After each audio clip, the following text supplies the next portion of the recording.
प्रिय बच्चों, आज मैं आपको आपकी किताब की कहानी बुद्धि और भाग्य पढ़ाऊंगी। इस कहानी में लेखक ये दर्शा रहे हैं कि मनुष्य के जीवन में भाग्य और बुद्धि दोनों ही महत्वपूर्ण होते हैं, लेकिन उनमें बुद्धि का ज़्यादा महत्व होता है, क्योंकि बुद्धि अगर न हो तो भाग्य से हमको जो कुछ मिलता है, धन संपत्ति आदि, उसका उपयोग हम अच्छी तरह से नहीं कर पाते हैं। कहानी देखिए, लेकिन कहानी को पढ़ने से पहले आप अपनी किताब निकालिए, क्योंकि कहानी वीडियो में सारी लाइनें अच्छी तरह से नहीं दिखती हैं। आप वीडियो को सुनिए और अपनी किताब में कहानी को देखिए। एक बार बुद्धि और भाग्य में किसी बात को लेकर बहस शुरू हो गई। बात अपनी जगह से हटकर आपस की तू मैं पर उतर आई। तो एक दिन बुद्धि और भाग्य में किसी बात को लेकर बहस होने लगी। अब बहस बढ़ते बढ़ते आपस के झगड़े में बदल गई। भाग्य ने बिगड़कर कहा, मैं तुमसे बड़ा हूँ। भाग्य गुस्सा हो जाता है और कहता है बुद्धि से कि मैं तुमसे बड़ा हूँ, तुमसे ज़्यादा अच्छा हूँ।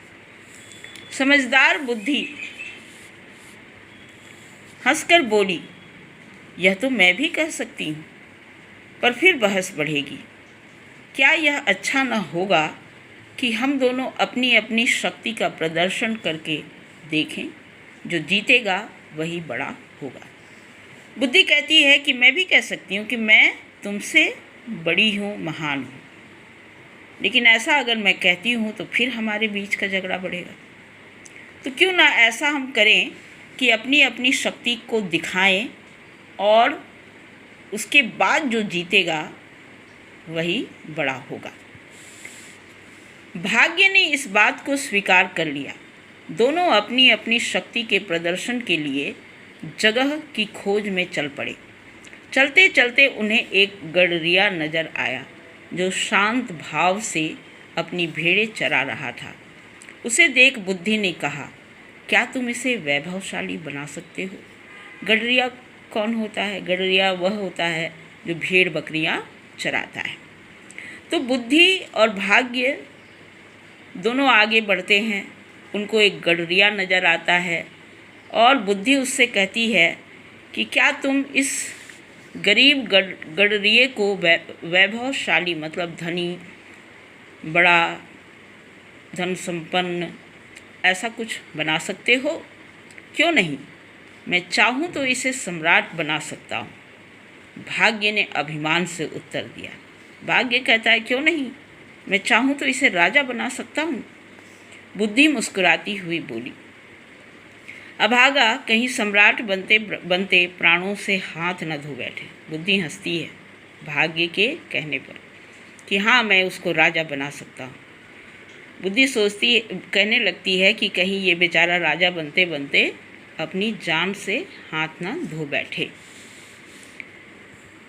तो अब तुम अपने वचन से पीछे हटना चाहती हो? भाग्य ने गुस्से से कहा, नहीं, बिल्कुल नहीं, मुझे स्वीकार है, तुम इसे सम्राट बना दो। मैं जब इसे लोगों पर शासन करते देख लूँगी तब तुम्हारे सामने सिर झुका दूँगी, नहीं तो तुम्हें मेरे सामने सिर झुकाना पड़ेगा। भाग्य कहता है, अच्छा, तो तुम अब अपने वचन से पीछे हट रही हो? तुम नहीं चाहती हो अपनी शक्ति को दिखाकर ये सिद्ध करना कि तुम बड़ी हो या मैं बड़ा हूँ? बुद्धि कहती है कि ना, ऐसी बात नहीं है, तुम इसको सम्राट बनाओ। मैं देखना चाहती हूँ कि सम्राट बनने के बाद ये कैसे लोगों पर शासन करता है। अगर ये लोगों पर शासन कर लेगा तो मैं तुम्हारे सामने सिर झुका लूँगी, हार मान लूँगी, और अगर नहीं तो तुम्हें सिर झुकाना पड़ेगा, हार मानना पड़ेगा।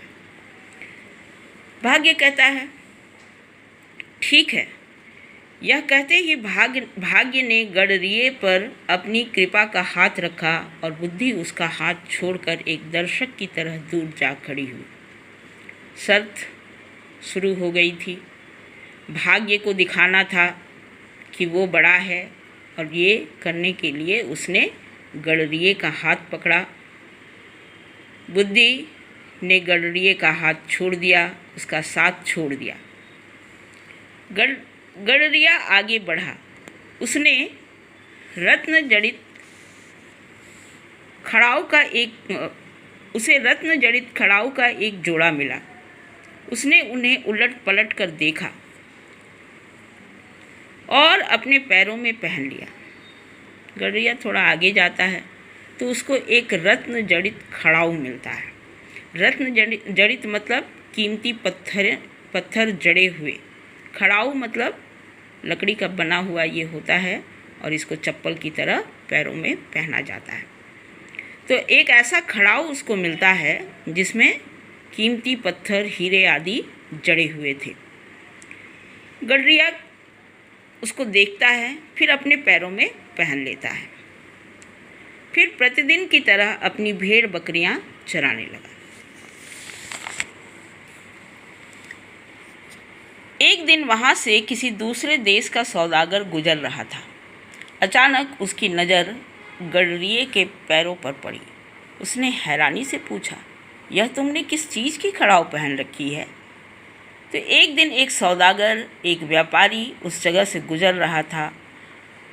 वह गडरिये के पैर में वो हीरों से, कीमती पत्थरों से जड़ा हुआ खड़ाऊ देखता है और उससे पूछता है कि यह कैसी खड़ाऊ तुमने पहनी है? ये पत्थर की है और बड़ी भारी है, घिसती भी बिल्कुल नहीं है। गडरिये ने सरल भाव से उत्तर दिया। चूँकि बुद्धि ने गडरिये का हाथ छोड़ दिया था, इसलिए गडरिये को ये समझ में नहीं आ रहा था कि जो रत्न जड़ित खड़ाऊ उसने पहन रखी है, उसमें जो रत्न लगे हुए वो कोई साधारण पत्थर नहीं है।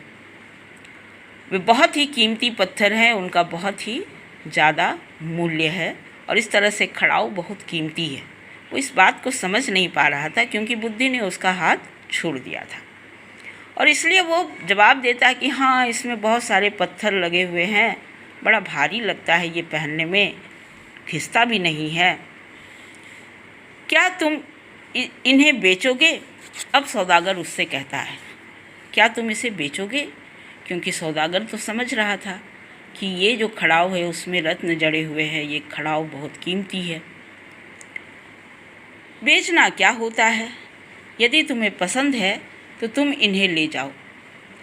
इस पत्थर की जोड़ी को तुम्हारे सिवा खरीदेगा भी और कौन? अच्छा बताओ, तुम्हें इसकी क्या कीमत दूं?